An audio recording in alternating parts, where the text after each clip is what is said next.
thought I'd film this here in my spare bed-ribrary, which is a very beautiful place. And I'll just give you a little show and then I'll talk about the books I've read. So there's the spare bed. And then these are fiction, arranged alphabetically by author's surname. As we go around the room, these are they're actually a cheap-ish Victorian knockoff of some Hogarth prints. They tell a story where it starts off at the top, two characters, and they go different directions, and then they have their ending. And there's all my fiction. It's all lovely blues and whites, and then in there they got some very unusual books for any guests. You want to see my weird books? Well, and the photo books, I didn't know where else to put it. But you got books on tattoos, how to speak Wookiee, knitting with dog hair, how to sharpen a pencil, that kind of thing. And so here I am in the spare bed-ribrary. I like it. I don't spend enough time in this room. This is a nice room. I wasn't going to make a video about what I've read because I haven't read very much. Partly because it's September and I never read as much in September because school goes back. And in fact, the first 2 weeks of school... Where's that side? Never get the hang of the mirror. The first 2 weeks of school were also the 2 weeks where I had the dress rehearsals for the play and then the performances of the play. And I read very little. In fact, what I mainly did was I sort of went through some anthologies and read bits and bobs. So I read some poems from the Rattle Bag. The Rattle Bag. And then this is called A Book of Delights. It's just another anthology, but it's not just poems, there's also pictures and bits of prose. And so I just picked through those really.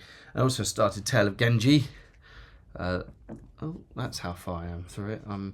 Genji's just about to die and then the sort of weird pseudo-sequel's going to start. But I'm not talking about that now because I haven't finished it. What did I finish? Well, I read some other books of poetry. I read 2 books by a man called W.G Shepherd. I read Mother's Milk, which is a sequence of poems all about his alcoholism and taken from other anthologies that he'd written, all to do with that subject throughout his life. His alcoholism and also his sort of recovery. Yeah, kind of his gaining more control of his alcoholism. I discovered W.G Shepherd because he's dead now, but he formerly owned some of my smart books. So when I bought them and they had his name in them, I looked him up and was like, oh, he's a poet. And he'd also translated my copy of Propertius, I think it's the Penguin Propertius? I'd say Propertius, the Roman poet, who I didn't think was that great. But I thought W.G Shepherd was good, especially in this one.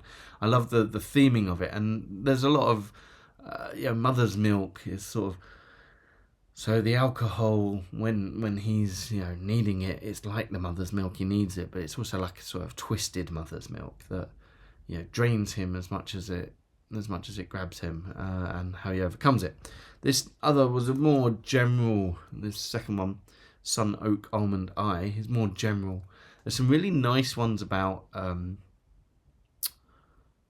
place, some really great sort of place descriptions. There's one about a holiday where he's staying above a sort of glass ceiling with glass floor with lava flowing underneath it. And there's some really good ones, descriptions of like Fenland and stuff. He's a lot more elusive and sort of slippery than the last full book of poetry I read, which was Portable Paradise by... I can't remember, but it was brilliant. It's the best poetry book I've read ever, I think. But these are good. They were good. One of the funny things, not funny, interesting. I'm not talking very well today, I'm sorry. I really like how it's printed on grey paper. There's something very soothing about that as you read it. And yeah, these were good. I enjoyed them. But they're about a whole range of things. There isn't a theme. And I think I prefer it when there's a bit more of a theme, like the Mother's Milk one. So I read those because they're easy to carry, unlike Genji. And then I read 2 other little books. Old London Cries. So this is a facsimile of a book by a man called Andrew W. Tuer, and he sort of he invented a paper that you could, with loose glue, almost like a post-it note that you could take off, which is kind of cool. And he was a bit of an antiquary, and he made these sort of little pseudo chapbooks. And so this is all about the old Cries of London. You'd probably know the song "Who Will Buy," "Ripe Strawberries Ripe," and about the genuine cries of old London, especially a lot of 18th century London ones. I found them very interesting. And then some men and women who became famous, some little peddlers became famous because of their unusual cries. So there was the Tiddy Dole Man, and the Tiddy Dole Man sold all sorts of things. He'd often end his cry with "Tiddy Dole, Tiddy Dole, Tiddy Tiddy Dole Dole," and that would alert people to it. Or some would put in the political statements in their cries, or the best cry, because it's a tradition that's not dead, but it only lives in sort of pockets now. And one of those pockets is street markets. And the best cry I ever heard was a man who was selling toy spiders, and he just went, "Big hairy spiders." And I must have heard this man say this when I was 7 or 8, and I still very distinctly remember it. Camden Market, for a while, there was a man selling Bang Bang Chicken who'd go up and go, "Bang Bang Chicken." And so it still kind of works. If you say it weirdly, people remember it. Though I never got a big hairy spider, and I don't think I've ever had any of his Bang Bang Chicken. So, I mean, it works for memorability, maybe not saleability. So this was it's not a highly researched book. It's sort of him going through his old notes and queries and memories and old books, and just sort of summing them up and talking about them. But it is good. And as I said, it's facsimile, because he had this sort of chapbook mentality. And the facsimile has at the back other things published by him. And one of the titles just caught my attention. And so that was the last book I read this month in total. It's called Why Not Eat Insects? It's going to go in my weird books over there for guests. And it's by a guy called Vincent M. Holt. And just give him a cursory Google, I don't think he ever wrote anything else. I think this is it. And it's exactly what it sounds like. It's a book about why not eat insects. So it came out in the 1840s, and it's saying, other countries and other cultures have eaten insects. Insects are cleaner than, say, pigs or lobsters, which are very popular.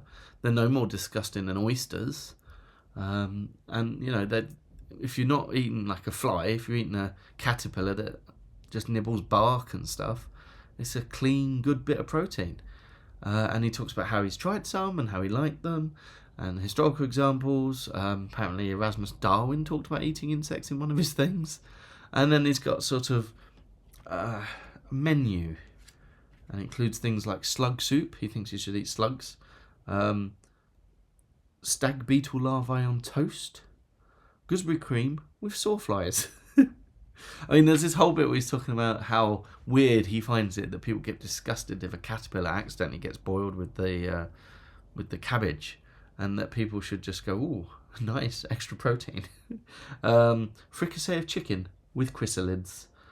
Fried soles with woodlouse sauce. He says woodlouse sauce tastes like shrimp, he says. So prawns. Moths on toast. I don't know if they're laid or spread, to be honest. And to make it more appealing, with his menu, he has a French menu. Just the same things, but with a French name to make them sound classier. So moths on toast is filaine or parmesan, apparently. And I think he means it. He's not writing it as a joke. It's just occurred to him, and he's like, "Well, why don't people, It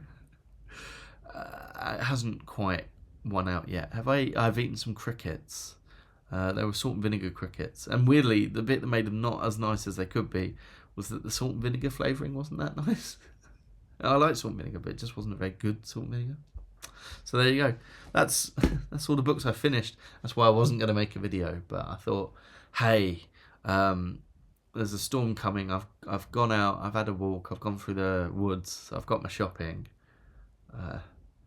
So before I get back on Genji, let's make a little video and just show off this room a little bit, this is a lovely room. I like this room. Anyway, next month I'll have a lot more to talk about book-wise, and I'll leave you to it. Have fun.